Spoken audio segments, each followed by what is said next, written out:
Assembly کا ایک اہم سیشن تھا جس میں کل ہم نے اپنی امینڈمنٹس جو تھیں ریفارم بل کے حوالے سے 12 ترمیم ہم نے سبمٹ کی تھی، جس میں ہم نے گزارش کی تھی کہ جو کامن لینڈ ہے اس میں جو رائٹ ہے وہ لوگوں کو نہیں دیا گیا، تو وہ ایک انکارپوریٹ کی ایوب وزیری صاحب کی امینڈمنٹ تھی، اور باقی 2 اور امینڈمنٹس ہماری انکارپوریٹ ہوئی۔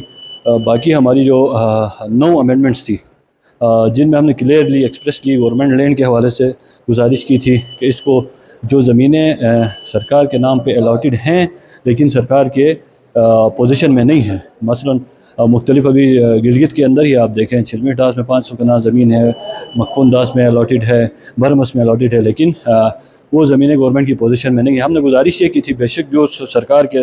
کو الاٹڈ ہیں اور ان کے پوزیشن میں ہیں وہ زمینیں گورنمنٹ لینڈ ہو، باقی جو الاٹڈ ہوئی ہیں کسی کے علم میں لائے بغیر، کیونکہ سرکار کا جو ریکارڈ ہوتا ہے ریونیو ریکارڈ وہ گورنمنٹ کے پاس ہوتا ہے اور ریونیو ڈپارٹمنٹ کے پاس ہوتا ہے، پبلک کو پتہ نہیں ہوتا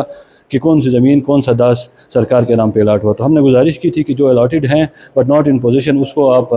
ان کے الاٹمنٹس آپ کینسل کر دیں، جو سرکار کے نام پہ آلریڈی الاٹ ہیں وہ اپوزیشن میں بھی ہیں وہ سرکار کی رہیں گی۔ اور اس کے ساتھ ساتھ ہم نے جو سیکشن 21 تھا جس میں 10% زمین کی ریزرویشن الگ کرنے کی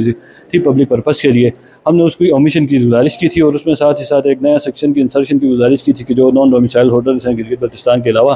کیونکہ گلگت بلتستان ایک متنازع حیثیت رکھتا ہے، تو اس میں جو زمین کی خرید و فروخت ہے اس پہ ایک قدغن لگایا جائے کہ جو نان ڈومیسائل ہولڈرز ہیں ان کو یہ زمین نہ دی جائے۔ ایک اور اہم امینڈمنٹ یہ تھی کہ اپورشنمنٹ پلان کے تحت جو زمین جو کامن پارٹیبل لینڈ جو آلریڈی کامن لینڈ سے آدھا حصہ ہو کے جس میں نالے پہاڑ وہ سارے امپارٹیبل میں جا کے جو کامن پارٹیبل لینڈ بن رہی تھی اس کو مزید اپورشنیبل اور نان اپورشنیبل بنانے کے لیے ایک شک موجود تھی جس کی ہم نے اومیشن کی گزارش کی تھی کہ آپ اومٹ کر دیں، اس کو ختم کر دیں، کیونکہ آلریڈی امپارٹیبل اور پارٹیبل میں یہ زمین تقسیم ہو چکی ہے۔ جو کامن پارٹیبل ہے اس کو مزید جو قابل تقسیم زمین ہے اس کو اب مزید قابل تقسیم اور ناقابل تقسیم قرار دے رہے ہیں۔ یہ چند گزارشات تھیں، اہم گزارشات تھیں، یہ بھی یہ ایڈریس نہیں ہوئی ہے کہ نائب تحصیلدار سے لے کے یہ GBLAB تک جائے گا فیڈرل پروونشل گورنمنٹ تک، پھر وہاں سے اگر کوئی اعتراض لگا تو واپس نائب تحصیلدار تک آ رہا ہے۔ بڑا ایک ریگرس پروسیس ہے جو اب سادگی سے ابھی تک ہمارے جو رواج کے مطابق انسیٹلڈ ڈسٹرکٹ میں زمینیں تقسیم ہو رہی تھی وہ ایک ریگرس پروسیس کے تھرو ہونا تھا، جس پر امجد صاحب نے بتایا تھا کہ یہ ڈاکومنٹیشن کا پروسیس لمبا ہے لیکن جو زمینوں کا حقوق ہیں وہ پہلے ملیں گے۔ تو میں نہیں سمجھتا ہوں یہ ایک غیر منطقی بات ہے، کیونکہ اگر ابھی ہمارے کوئی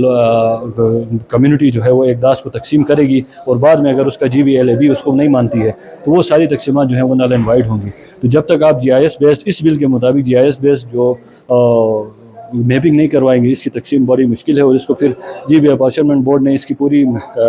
پالیسی دینی ہے کہ کس طرح تقسیم کرنی ہے کس طرح نہیں کرنی ہے، تو ایک بڑا لینتھی پروسیس ہے الاٹمنٹس اور آنرشپ لوگوں کو دینے کے حوالے سے۔